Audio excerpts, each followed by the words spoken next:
Cornelius, Oregon Church of Christ welcomes you. Join us Sunday mornings at Adult Bible Class as we study the book of Romans, where Paul teaches us how to live with one another, honor our government, and above all, remain faithful. Thank you for joining us, and God bless you all. My favorite passage, Becky, Galatians 6:2, to that subject about bearing one another's burdens to fulfill the law of Christ. The idea that we want to be asked to help. It's not so much because I say, hey, I've got all these things I want to do. I love moving Terry's fireplace. Terry's got a fireplace. It weighs about 8,000 pounds. But here's the thing. I want to go to heaven. And Jesus said, well, Brian, the number one way you fulfill the law of Christ is by serving the people that serve me. And so I want to go to heaven. So guess what? I hate to say it, Terry, I want to move your fireplace. But you're not going to be here. Say that again. I want to. But the truth is, like I said, it's not my desire that, but it is what I want to go to heaven. And so the reason I then say, well, I want to help Terry move that fireplace is because I want to go to heaven. Ron and then Teresa. Okay, talking about treating people, God said treat everybody the same, show no difference. Well, so are you thinking of James 2? Well, I'm thinking right now in the Old Testament, that he's not going to say you do it this way and you do it differently. God's the same. He said he's no respecter of persons. Yeah. Whether righteous or unrighteous. So I would say, as far as treating people, yeah, well, you treat them the same. Well, so I like Ron's point. Let me say pause for a second and say there are aspects of our behavior that shouldn't be different. There are aspects of the way we behave towards each other that shouldn't be different. Might be the point. Well, we should prefer the household. Yeah. So Ron, you're probably thinking of Galatians 6:10 then, right? Where he says, when an opportunity, do good, especially for those of the household of faith. So I kind of feel like that's probably the passage that's clicking in place. So Ron brings up a couple of good passages. He brings up James 2, where he talks about, we talked about this a couple of weeks ago, that we shouldn't show favoritism or things like that. But on the other hand, there is a elevated need that we're more attentive to our brethren first. And so in that way, like I said, so let's pause and not get hung up on the word treat, but to say, let's say that there is something I owe to my brethren that's stronger, bigger, more serious than I owe to the world. And we especially see that in the church. That'll be one of the points I'll make here in a second, that it's particularly seen in relationship to how the church works. But the idea, again, comes back to I'm going to behave in certain ways. I'm going to still behave in certain ways. But there are a lot of things I'm not going to do for an outsider that I would do for my brethren. If I had a need, I would go to the brethren first. Yeah, because of that preference, yeah. Right, but that's still not treating everybody the same. Yeah. You just prefer to go with the brethren. Yeah, and like I said, I don't want to get caught up on the semantic of the word treat, but I think you've got a point to say there is the idea that our behavior is going to be the same. Teresa, and then George.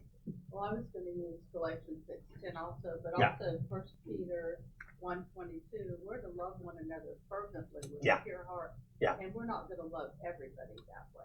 I agree, and I would say this too. I like that point, that whenever we have statements that diverge about how we treat the outsider and how we treat each other, which Romans 12 is one of those statements, then we know that there is a difference. We know that there is a distinction in the way we think of our brethren versus the way we think of the outsider. And so that's a big deal. Honestly, let's say, this will kind of sound strange, but let's say, the outsider that's walking unfaithfully versus the insider that's walking faithfully, the person in the world that's walking unfaithfully versus the Christian. I owe a different behavior towards them, right? Because what does the Bible want me to do with the Christian? Seek them out and to intensely desire their change. Now, I still want the world to change, but I'm not going to seek them out. In other words, I'm not going to knock door to door every week and say, hey, I need to tell every person here you're not living right. But I do have that conversation with you. I can't accept if you're living in sin, but sometimes we have to accept that the world rejects Christ. We, like I said, and we move on would be a big way of putting that, George. You see a good example of the different kinds of love. God giving rain on the just and on the unjust. Yeah, right, good. Yeah, nice. And then on his children, we can see there's a much closer relationship. Right, right. George, great point. Actually, that's a really good point, George, because you can say, on the one hand, God gives the gospel to all. You said God gives the blessings of nature to all. On the other hand, who does God hear in prayer?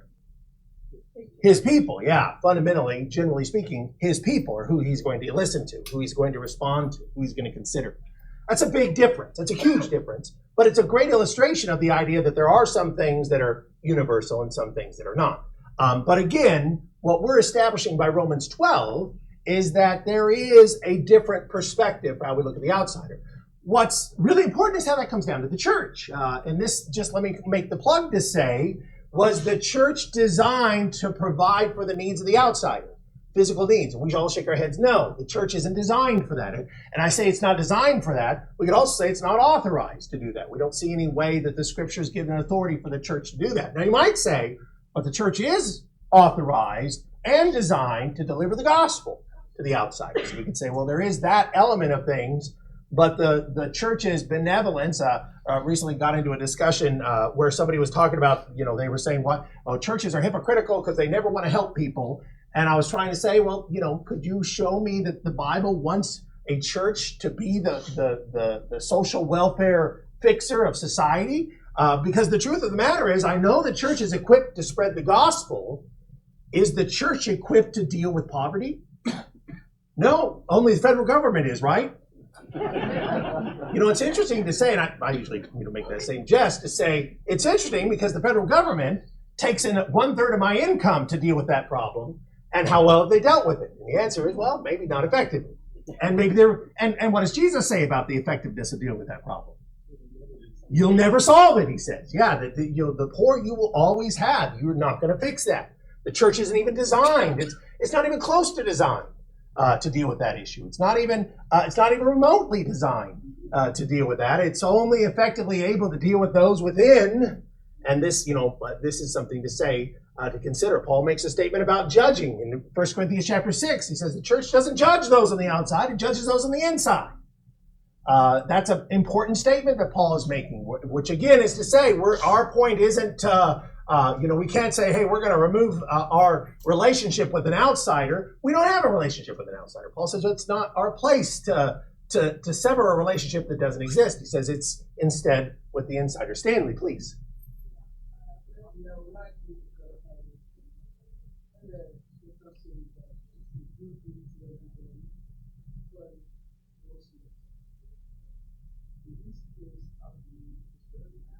A very good question.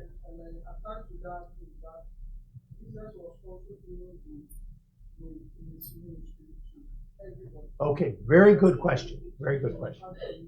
So Stanley brings up two good points. Stanley says, number one, how does Galatians 6 and verse 10, which speaks about doing good for all, not require the... And also, I think Matthew 25. Yeah, very good passage. Yeah.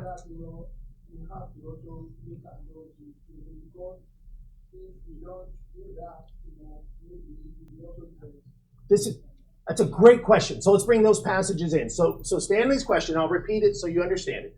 Stanley says, well, how does Galatians 6 and verse 10 not mandate that the church should be helping the outsider? Number one. Number two, Stanley says, how does Matthew 25, remember Matthew 25, Jesus is describing the day of judgment. He talks about that you minister to those who are in prison. Stanley says, how does that not speak to the church? There was a third point. It just drifted out of my mind, Stanley. I'm sorry. But the idea is, how do those things not create for the church? And there's a great answer for that, a very, very simple answer to that. If we jumped over to Galatians 6, so how do we do it? Let's just, because it is a good question, it is an important question. Galatians chapter 6, in the conversation, this is one of those things where a lot of times we don't always have a good appreciation of the context to help us out here. So Galatians 6:10 talks about doing good for all. Let me just read the passage. Therefore, as we have opportunity, let us do good to all, especially to those who are of the household of faith. Is this a church conversation? Well,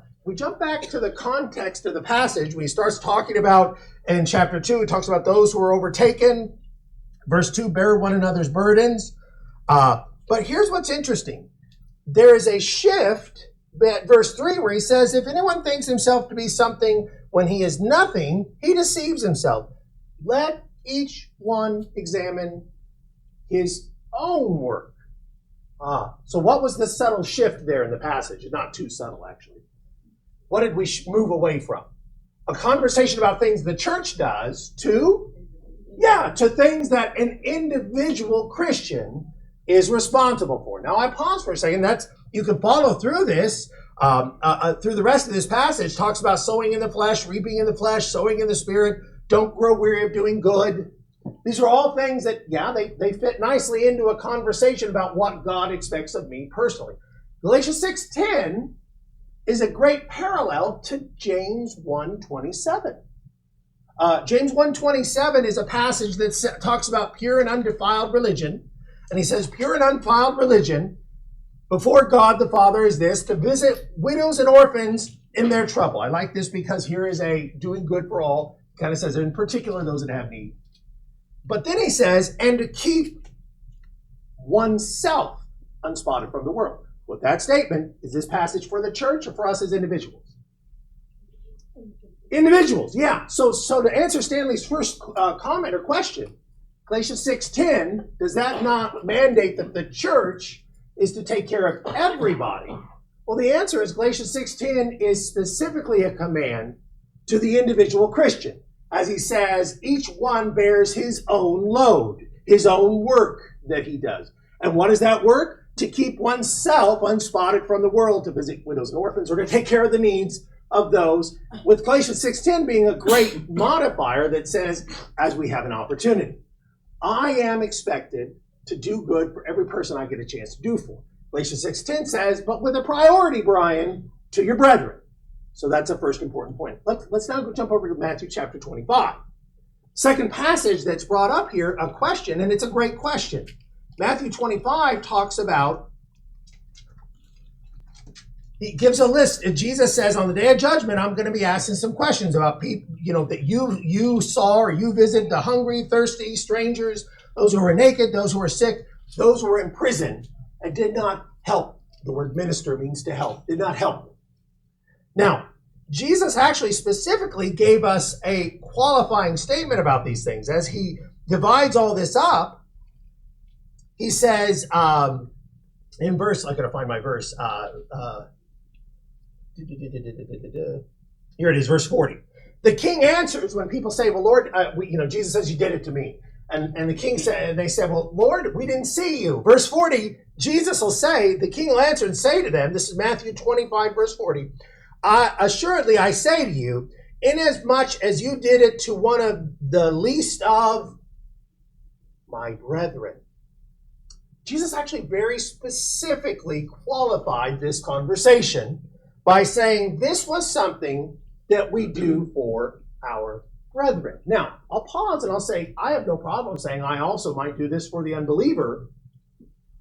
First of all, but Jesus is particularly saying your brethren were the ones that I expected you to be devoted to, first and foremost. So the first statement is brethren. Now, secondly, are we judged as a church or as individuals? Yeah, individuals. So this actually is another passage where you could say, by the context of this is an individual. But this brings up a great point. Sometimes it's hard for us in our mind to say, what is the church allowed to do? What am I allowed to do? They're not the same thing. And we get confused because what do we say? We say, well, I am the church, right? Well, Brian, I am the church. If I am, well, let's just say this. Who has authorized the church or Brian to be married to Wendy? And we say, well, Brian is. Is Brian commanded to do things for Wendy? Yes. Is the church? No. In fact, if the church said, Brian, we're all going to be married to Wendy, well, that's really weird and inappropriate and wrong and problematic. Now, it kind of sounds silly, but appreciate that as Paul goes on in Ephesians, talking about our personal works, he'll say, husbands, love your wives. Wives, submit to your husbands. Does Wendy submit to every man here like a husband? No, she only submits to one person. That's what God that's what God put on her. Parents, raise your children in the nurture and admonition of the Lord. Is every member here required to raise every child? No. Parents are. So we understand that there are lots of commands, lots of authority given to the individual, including doing good for everybody, that is not given to the church. Now, all of this is to say, and that was an excellent question, Stanley. I'm really glad you asked it because, like I said, these are important passages to understand. Whether Galatians 6:10 or James 1:27 or Matthew chapter 25, where at first, and by the way, I might pause for a second and say, there are other ways we can tell ahead of time that these passages might not be going that direction. We might say to ourselves, hey, is there ever a time in the New Testament where the church, now listen to my question carefully, where the church helped Christians and members of the church? And you say, yeah. Is there more than one? Yeah. You say right away, Acts chapter 2 says they had all things in common. Acts chapter 5 says they were taking care of the widows.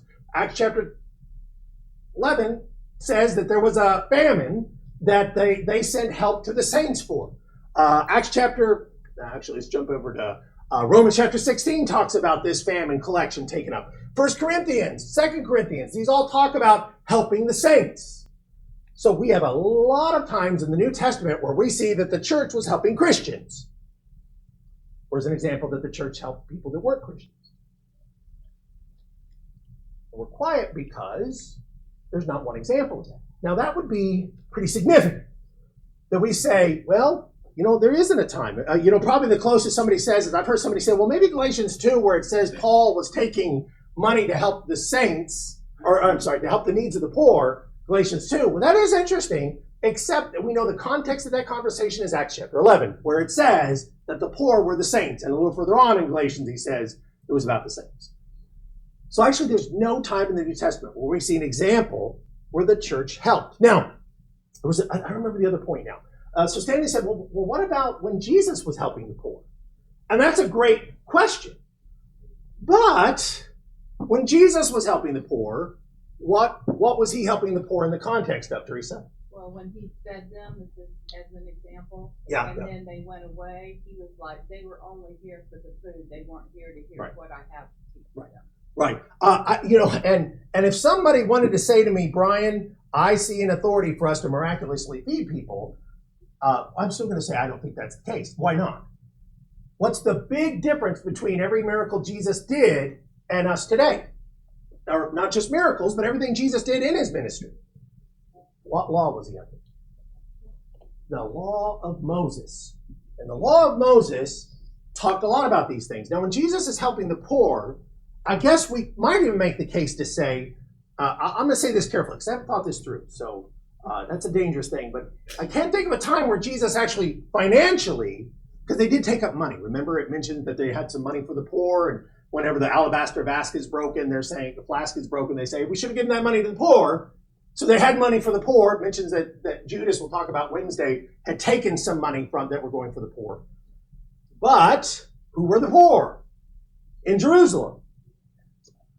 Probably Jews. Yeah. Like I said, I'm going to say that carefully because maybe I'm missing a time where there's an example in the in the writings about Jesus giving money to Gentiles. But universally, if I could think of this right, I can't think that there was ever a time where Jesus did any help to anybody that wasn't a Jew, whom Paul, who others in the New Testament say they were their brethren, as far as that covenant went.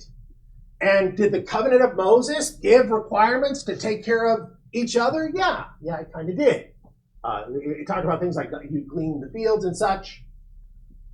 But be careful. There was never a command where God said, okay, people of Israel, I want you to go out and feed the people of Assyria. Why not? Because their mandate was for their people.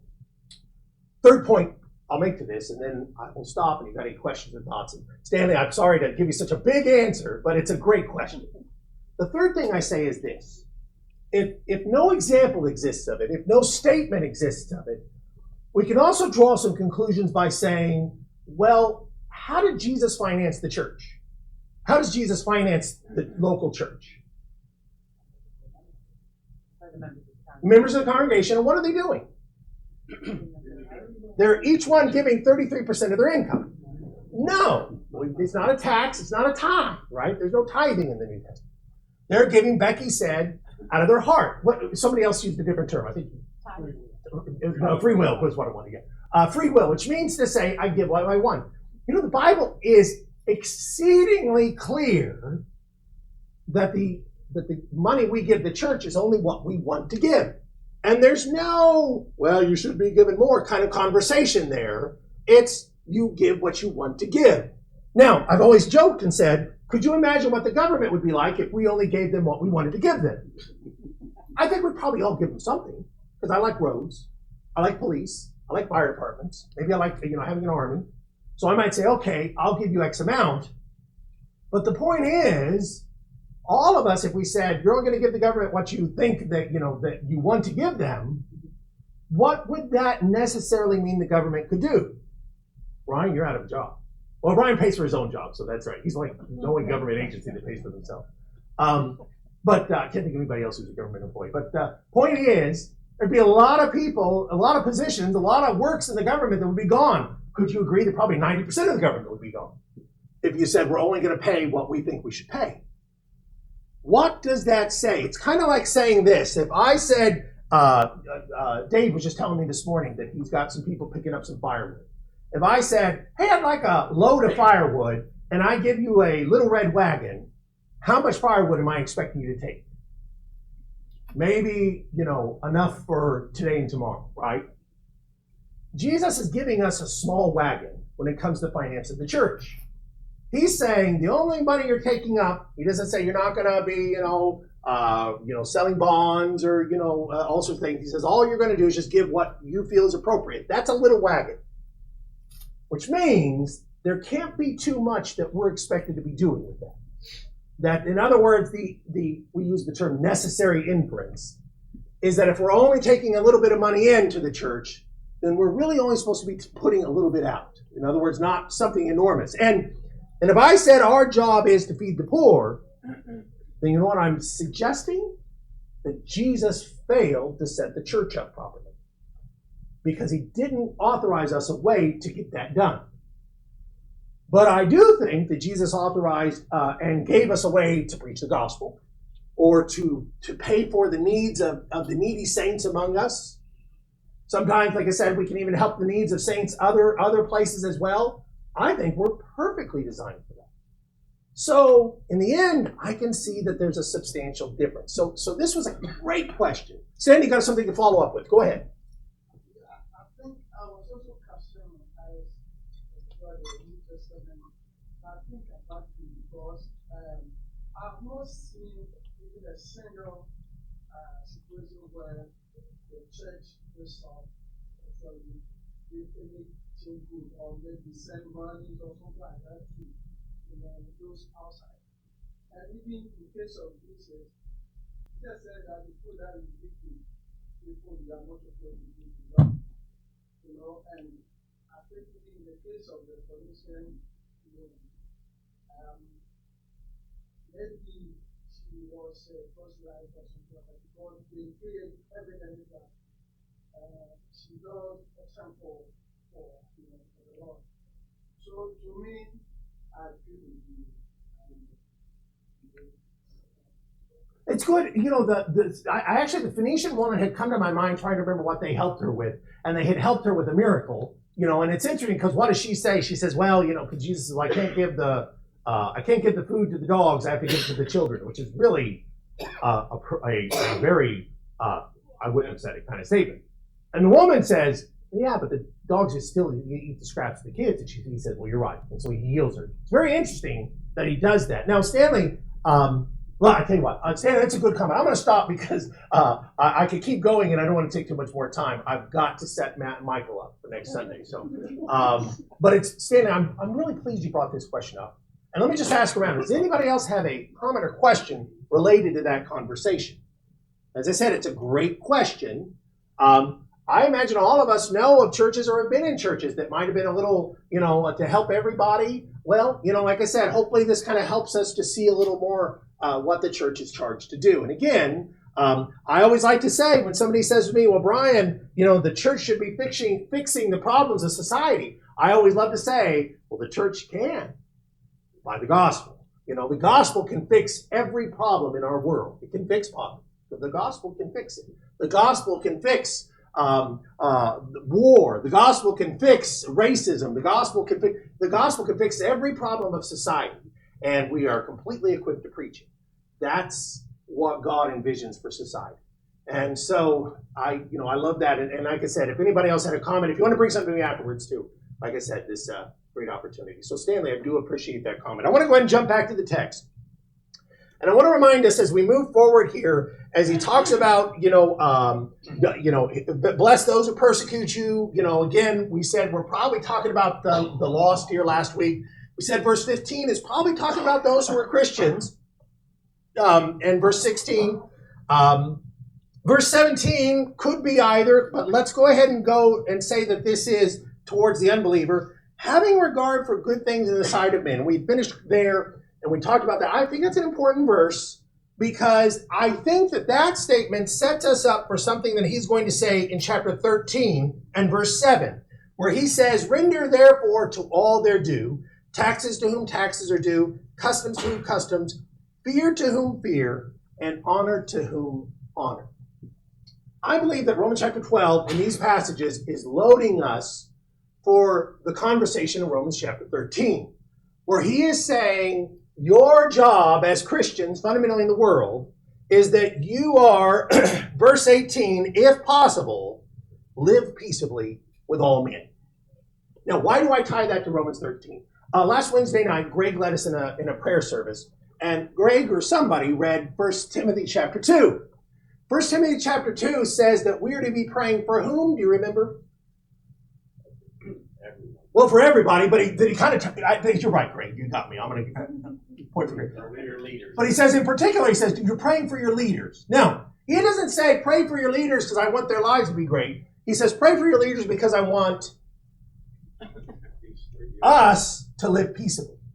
That's why I tied this statement to the coming passage, partly because of the connection and context, but also because in 1 Timothy chapter 2, his big idea about submitting to government or praying for the government in chapter 2 is the idea that we're praying for government so we can live peaceably. Now he's saying, my big goal for you is to live peaceably. Let's start as though this is the conversation about government. Why do I want to say that? Well, he goes on, don't avenge yourselves, give place to wrath. What's going to go on with Roman Christians pretty soon? What's going to start happening to these very people he's talking to?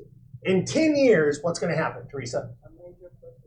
Yeah, 10 years, they're going to start a major persecution where the guy in charge of the city of Rome, and indeed the whole empire of Rome, is going to start murdering them. He's going to start killing them. And it's going to be brutal. It's going to be horrible. They're going to be decimated. What might their temptation be? Well, I'll tell you what, if the government came shooting at me, what might my temptation be? Shoot back. What is Paul saying? No, you're all shaking your heads. No, I don't think anyone wants to say, no, we don't. But he's saying, no. He's saying, that's not who you're supposed to be. Now, I'm going to pause for a second and let that settle for a moment because sometimes as Americans, we kind of feel like, well, it's my right to shoot back. Almost, And that, that sounds kind of crazy. It might be true in some ways, maybe really not, but there's a difference between my right as a Christian and my right as an American. My right as an American is to talk bad about the president or the governor or whoever I want to talk bad about. My right as a Christian is, I don't have that right to talk bad about them. In fact, I'm supposed to be praying for them.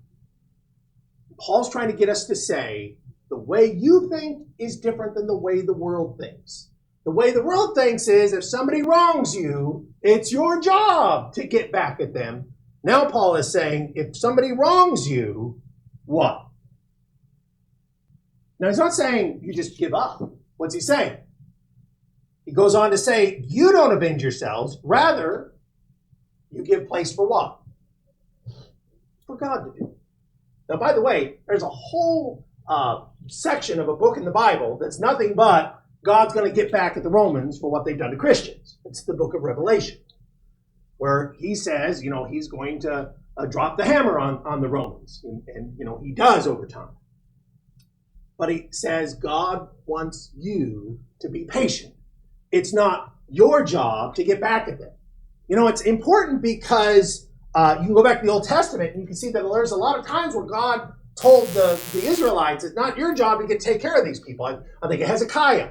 You know, Hezekiah is surrounded by the Assyrians. Hezekiah says, God, would you do your part? God wipes out 200,000 of them, roughly. Josiah jumps into the battle later to do it himself, and remember, he died. Yeah, because God, it wasn't his job to do that. God was the protector of Israel. And God wants us to appreciate the idea that he is there to take care of things. Now, switching over, he says, well, and he goes to this old proverb. He says, if your enemy's hungry, feed him. If he's thirsty, give him drink. And so doing, you heap coals of fire on his head. Now, I love this passage because I didn't always understand it. I used to think, well, somebody wrongs me. I love the idea of getting to heap the coals on their head and make them miserable. So if I'm nice to them, it'll just burn them up. I was missing the point entirely. The idea is not that I'm hurting them by being nice to them. The idea is that the animosity is going to be burned away.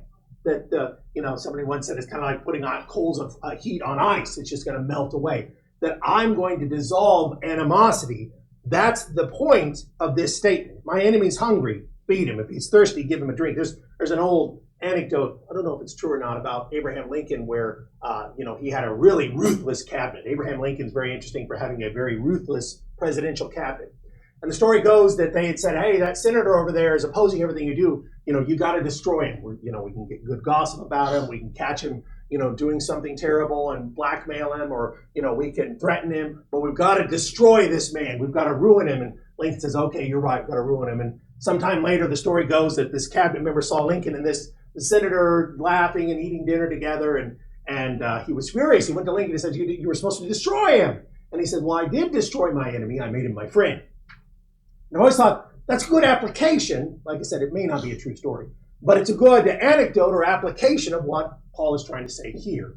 That he's trying to say that when we respect what's right in the sight of all men, when we are humble, when we don't, we live peaceably with all people, when we treat those that are against us with kindness, there's a change that's going to happen. Don't be overcome by evil, but overcome evil with good.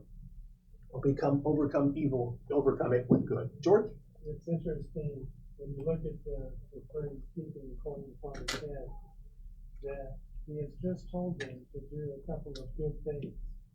The reason is to achieve this thing, which we take as being bad, but it's good. The goodness, and I like the comment that I read about hot coal being used to temper steel and make it even stronger. Oh, interesting. Now that's a great comment. Yeah. I see this is pointing to something that's good, and we're looking for something better for them. Yeah. That's a great comment. Actually, I hadn't thought of that before, but the idea of, tempering something good to get rid of the impurities, that's all good language I hadn't thought of before, but it's very common in the scriptures. So I like that a lot. Teresa? Jesus was actually quoting Proverbs 25, 21, and 22. Right. Yeah. Yeah. Paul's going back and reminding us this is just being wise. Yeah, this is just good, wise advice. Stanley, go ahead. I think that law to overcome evil, to the good, or to put people to people, that place or something like that. It's the most difficult law or command that we have in our law. Yes. Sometimes, you see that there are very people that commit the law, everything, for them. And the people have to get back to you. And, when it happens, you have to be very patient and the people to otherwise, be very difficult. Yes. Yes. So Stanley says, here's probably one of the most difficult rules of being a Christian. Stanley, what's interesting is that this concept will follow through to just about every aspect of being a Christian. Husbands, love your wives like Christ loved the church. He doesn't say husband loves your wife to the degree your wife has earned that love or deserves that love. He says to the degree that Christ has loved that. So we're giving more. Wives, submit to your husbands as the Lord, as the church submits to the Lord. Again, it's not that your husband deserves to be respected or honored or submitted to. It's that Christ does. And you're going beyond what they deserve. That's the call of every aspect of our relationship with each other and even with the government. That's going to come into play with the government to say the government does not deserve the level of respect God is calling us to give it. The danger is that's the way the world thinks. Again, this is that worldly mind. You only respect somebody to the degree that they've earned or deserved that respect. You'll hear people say that all the time. That is not the mind of Christ. Christ is calling us to a level where we're saying, well, I'm respecting them to the level that Christ has called me to do. That's profound. Stanley says, and I agree, that's probably one of the hardest things we're called to do as a Christian. I want to grab these questions real quick so that we're kind of wrapping up here. How does this lead us towards chapter 13, the submission of government? I'm just going to go ahead and answer this for you and say, here's the thought I want to put in your mind. And again, Mike might have a different perspective on this. It's fully possible. But I'd like to say this. There's always a question that arises in Romans 13 to the degree of if I'm not obeying the law of men, am I sinning against God? That's a tricky question. At first, it might say, well, it's pretty black and white, right? If I'm breaking the law of man, I'm breaking the law of God. But I would suggest to you that the whole point of what we just read is to explain to us the background of why those two, what the submission to the government is all about. So in other words, and here's where we might take that. And like I said, I don't know if Michael will want to take it here or not. But the question would be, if I am truly accountable for breaking the law of man, let me ask this. Am I accountable for breaking the slightest law of Christ? Everybody says yes. So if the law of man is equal to the law of Christ, am I accountable for breaking the slightest law of man? If that were true, yes, I would be accountable. If that's the case, if the law of man equals the law of Christ, because of Romans 13, which is sometimes how we might look at that, it would be the case. If I run a stop sign, I've sinned, I could be lost for that. If the law of man is equal to the law of Christ. But here's the big point. We spend all of our time studying the law of Christ. If the law of man is equal to the law of Christ, what else should we be doing? Studying the law of man, too. We should have classes every Tuesday and Thursday about the Oregon statute. But there's going to be a big problem. What we're going to find out is that the law of man is a wreck. Is that laws contradict? I mean, in the federal government, like our marijuana laws, it's a terrible example, but it's legal in Oregon. It's illegal for the federal government. They don't mesh. And that's not the only place. There's lots of times where laws don't work out. There are, I love to look up laws that are on the books that are crazy, like you can't eat a sack lunch in Milwaukee, Oregon, kind of laws, that they got passed 100 years ago for some weird reason, but they're still there. We'd be obligated to those laws. But Romans chapter 12 is setting us up for why we're obligated to those laws. And it goes back to what we started back here in verse 17. He says, because you're trying to live peaceably in that nature, so you're honoring what is right in the sight of all men. Now, what does that mean? Well, this is where I say it comes down to the idea that we're respecting law, not merely because it's law and you have to obey all law, but because we're also respecting what is right in the sight of men. If nobody follows the law that you can't take a sack lunch to the park in this town, then we're not necessarily obligated to follow that either. That can be kind of tricky. At first you might say, wait a second, Brian, no, we're supposed to. Not if we're respecting what's right in the sight of men. If it's understood, and this is the way law has always been, that men create lots and lots and lots of rules, but typically they don't, that as a society as a whole, we're only respecting certain kinds of ideas. We're trying to live in a society where they respect us as law keepers. If we say, again, the sack lunch issue, we're not, we don't care about that. They don't care about that. We're not necessarily obligated to care about that either. I hope I'm making a point land here because this is really important. Because it's important because this is where that conversation comes down where somebody says, hey, if it's the law of the land and we're not doing it, we're breaking the law.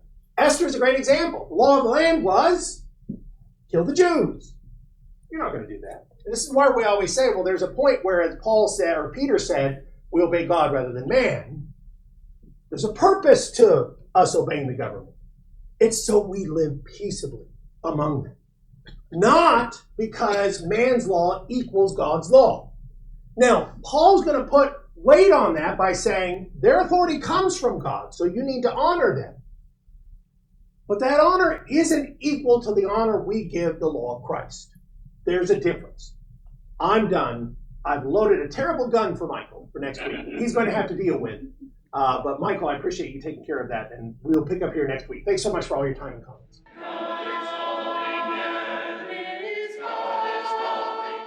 Thank you for joining the Church of Christ in Cornelius, Oregon. We can be found on our website. You can scan the QR code on your screen or the CD you were given, or on Facebook at facebook.com/Cornelius Church of Christ. Thank you, and God bless.